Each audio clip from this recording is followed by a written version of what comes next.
I've got a small scale here that I need to mark. It's just a 10 millimeter scale plus a couple extra millimeters. You can see these lines are about 9 millimeters long and the longer lines are 11 millimeters long. So we can do this in EZCAD because there's a feature called PowerRuler. So let's take a look at that and see if it's easy to use or not. So we go up to the laser menu and we go to PowerRuler. And then what pops up is this little grid. It's essentially a small workspace for EZCAD.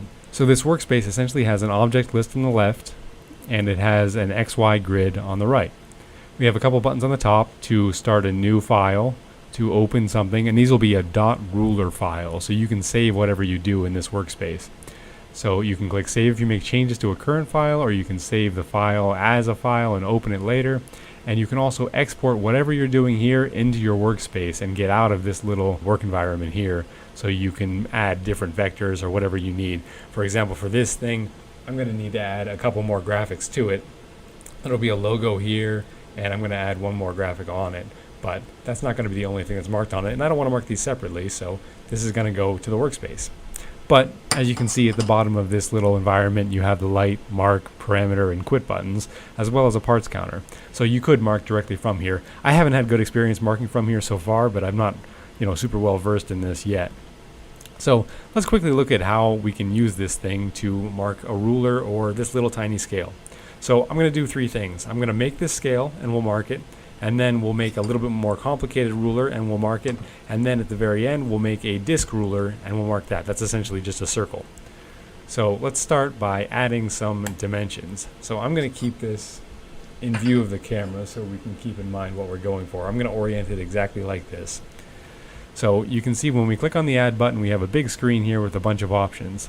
But mainly on the top, we have three boxes, one that says type. So this is the type of graphic you're going to add. Do you just want to add a line? Do you want to add a value to the line? That would be like a number, 0, whatever.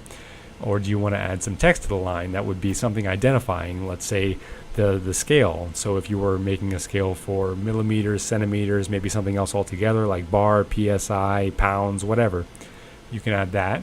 And you can orient that and change the size of it and the font of it in this second box.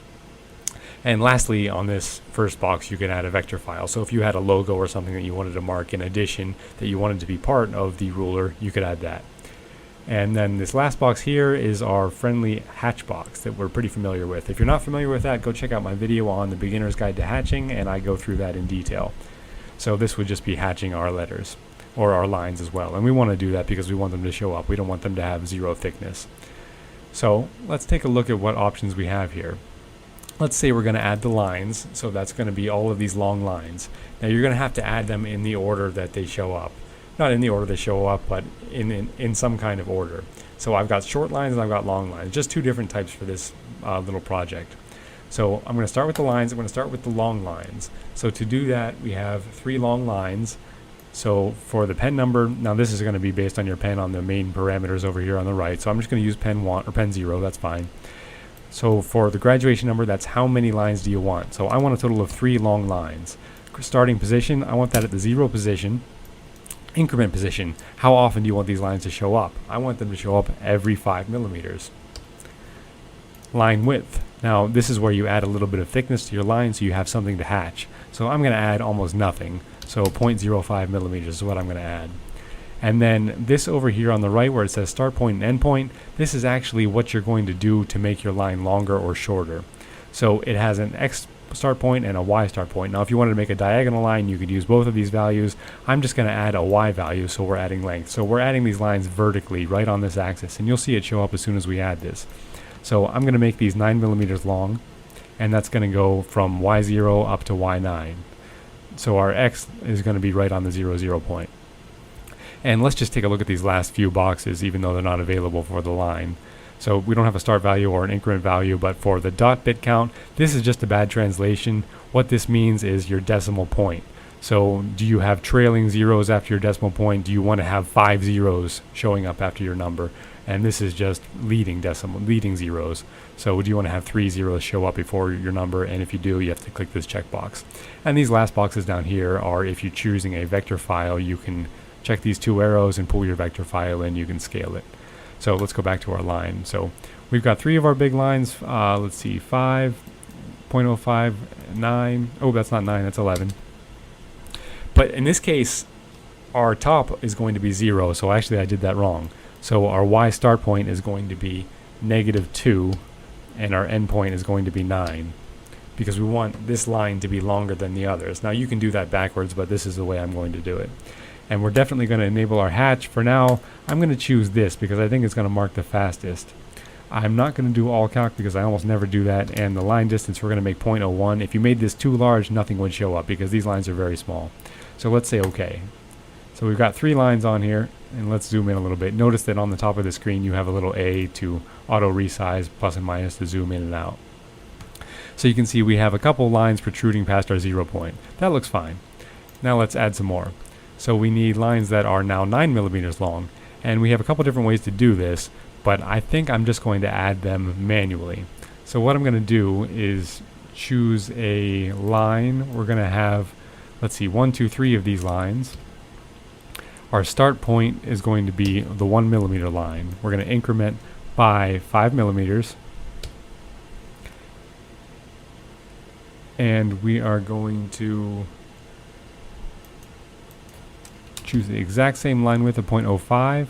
We are going to choose an endpoint of 9. And let's see, we're going to enable our hatch, get rid of all calc, choose the same pattern, and change our distance to 0.01.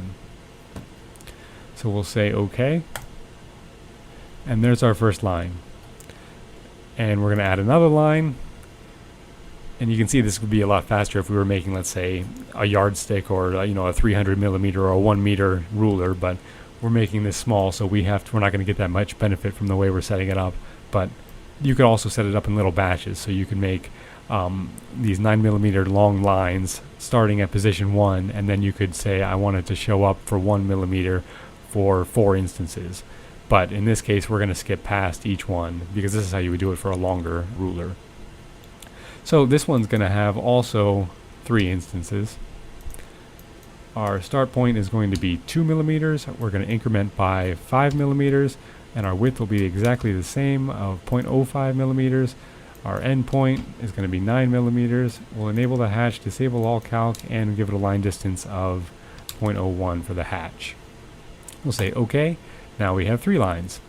So we need a couple more, and we're going to go to a total of 13 millimeters. So this will be the last line that we're going to make 3 of. So we're going to have 3. Our position is 3 millimeters. We're incrementing by 5 millimeters, line width. And it'd be nice if they had a duplicate function over here on the left, but I haven't seen one, so I don't think there is one. I think you have to make these time and time again. Line width is 0.05. Enable, disable, 0.01. And let's use that pattern and change that to a length of 9 millimeters. Say OK. Now we need one more line. So let's click add again. Now this is only going to be 2 instances because we're only going to a total of 13 millimeters. And we are going to start at position 4. And we want to increment by 1. Line width is 0.05. No, that's not right. We want to increment by 5, and our position is 0.05. This is still going to be a 9 millimeter line. We're going to enable the hatch. 0.01. Change the pattern. Did I skip anything? I think that's okay. Okay. We're missing a line there.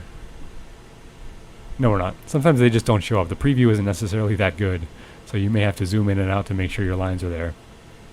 Okay, so that's basically our setup, and now we want to add some values to this so we can see what these lines actually represent. So to do that, we're just going to click the add button again, except this time we're not going to add a line, we're going to add a value. So in this case, it's going to choose a font. We can leave it on Arial. Now the text height is going to be a bit of a guess. You can see that we've got 2 millimeters below this line, so you probably want this, and we do want it to be oriented sideways like this in this fashion, so I'm going to change this to 90 degrees. And let's say we want our text height. Let's just see what 2.5 millimeters looks like.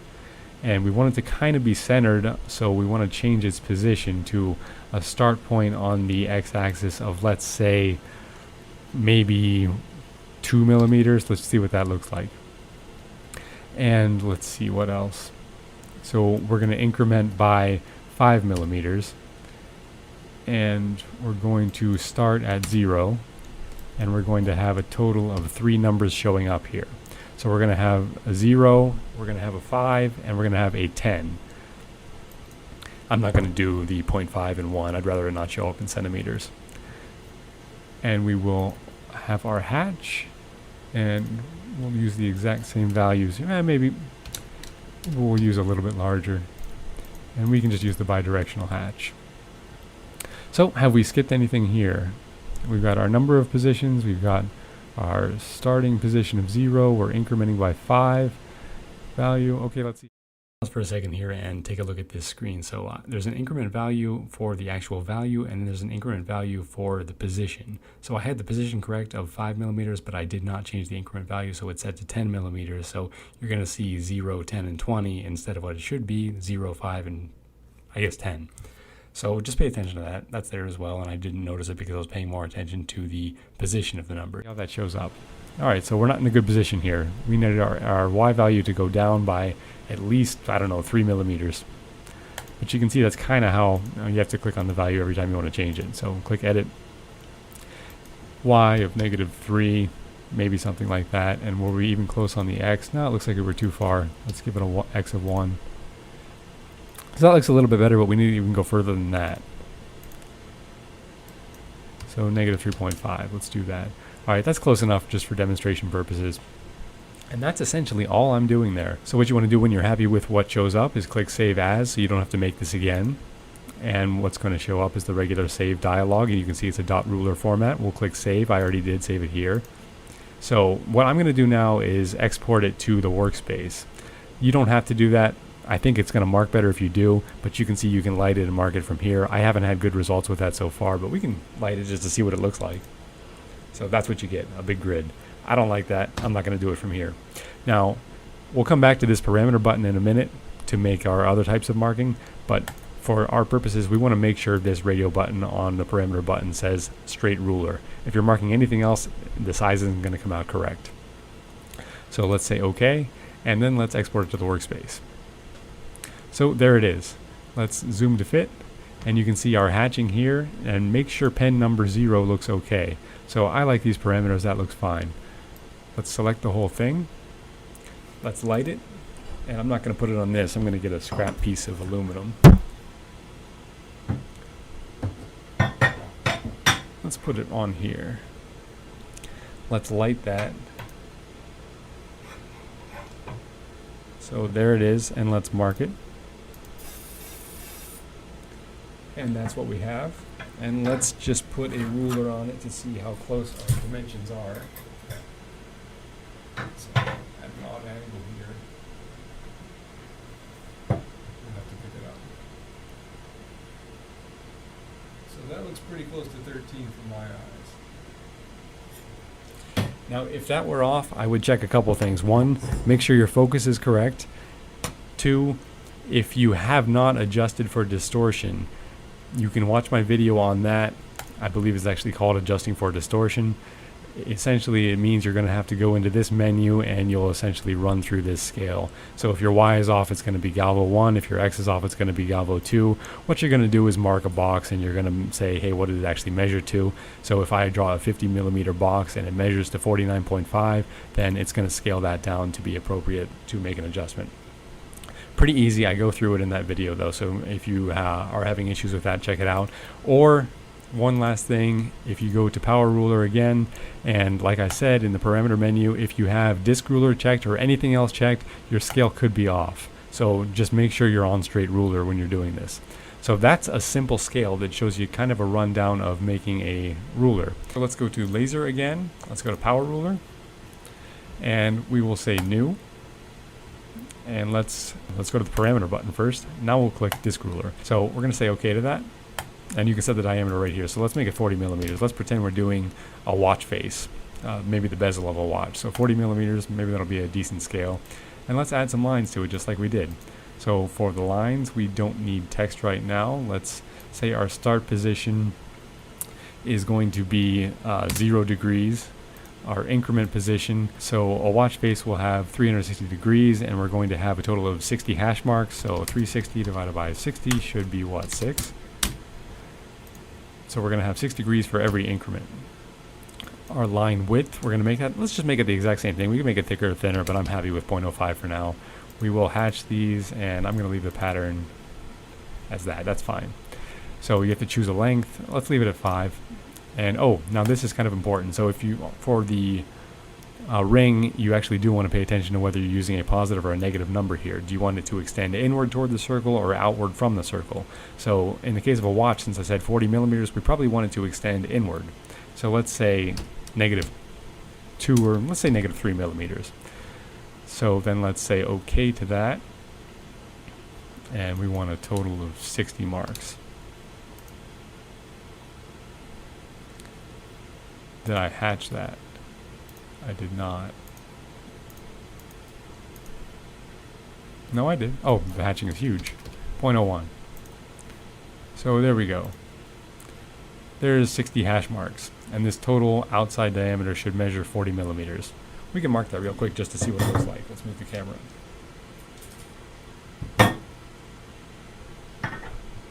I'm going to export that to the workspace. We'll have to save it as something, so we'll just say 60 marks. Let's zoom to fit. Let's light it up.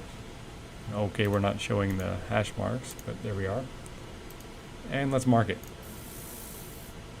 Pretty quick. Let's give it a quick measurement and see if our outside diameter is actually 40. Certainly looks close to me. Okay, so now let's take a slightly different approach. Go back to PowerRuler. And let's say we want a slightly longer hash mark at the, well, if we're going to have to call them 12 and 3 and 6 and 9 positions, we're going to have to play with the values a little bit because they will orient. So this one's vertical, this one's going to be sideways, and you probably don't want that. So let's edit this.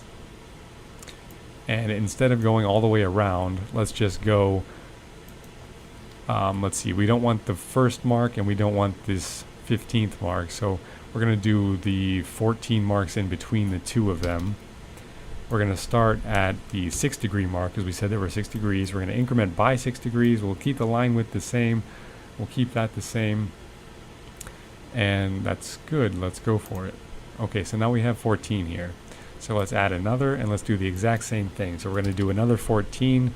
We're going to start at, let's see, I guess it would be 180, right? 180 degrees, 186 degrees actually. We're going to increment by 6 degrees. Our line width will still be 0.05. We'll still be hatching the line. We'll do it with the same pattern, 0.01. And we're going to make this the exact same length of 3. Let's say OK. And did we hatch our previous one? That's hatched. That's hatched. This needs to be -3. Okay. Let's add another. Okay, I guess I was off on my number, 180. So let's go 96 this time. So 14. We're going to start at 96. We're going to increment by 6. Line width 0.05. -3. Enable the hatch. It's getting a little tedious at this point, but at least we'll have a full example. And you can see my mistakes as I go. Line distance 0.01. I think I picked up everything. Let's say OK. So we need one more. I'm going to hope that's 276. 14. Start position 276. Increment by 6. Line width of 0.05. Keep the length -3. Not -0.3, -3. Enable 0.01. Okay, so we have a full circle here, but we're missing 4 hash marks. So let's add in those 4 hash marks. We just need 4. We need to make them a little bit longer, so instead of -3, we'll make them -5. Let's enable the hatch and keep the same hatch line spacing, keep the same line width, maybe even make it a little bigger. So instead of 0.05, we'll make it 0.07. Increment by, now this one we're going to increment by 90 degrees. And we're going to start at 0. That should be good. So now we have our long lines at the 12, 15, or 12, 3, 6, 9, whatever you want to call it, position. Maybe we want to add some values in there, maybe we want them beyond it, maybe we want them below it, but you can do that, and you may have to add these sort of individually. So what I'll do here is I'll just add the 12 and I'll add the 6, and you can get the idea of what you need to do. So we're going to add values. This will be text. Let's make it 2 millimeters tall. That might be too big. That's okay. And then let's put this at the 0 position. We're going to have just two numbers. We're going to start with, let's start with 0, or I don't know. Yeah, okay, let's start with 0, and let's start with 270.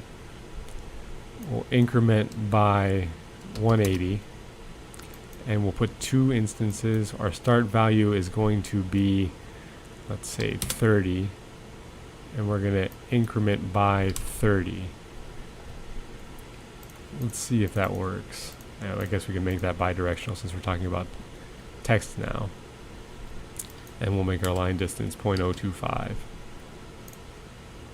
So our 30 is upside down. So you can see you're going to have to play with this a little bit if you're going to go in a circle, because we probably want these both to be inside rather than outside. And if we had these two other lines, they would also be sideways. So you're going to have to play with this a little bit if you want it to work out to where it actually looks like, you know, a watch face or something like that. But that's the idea of the disc ruler. So we can mark that just for fun to see what it looks like. Let's export it.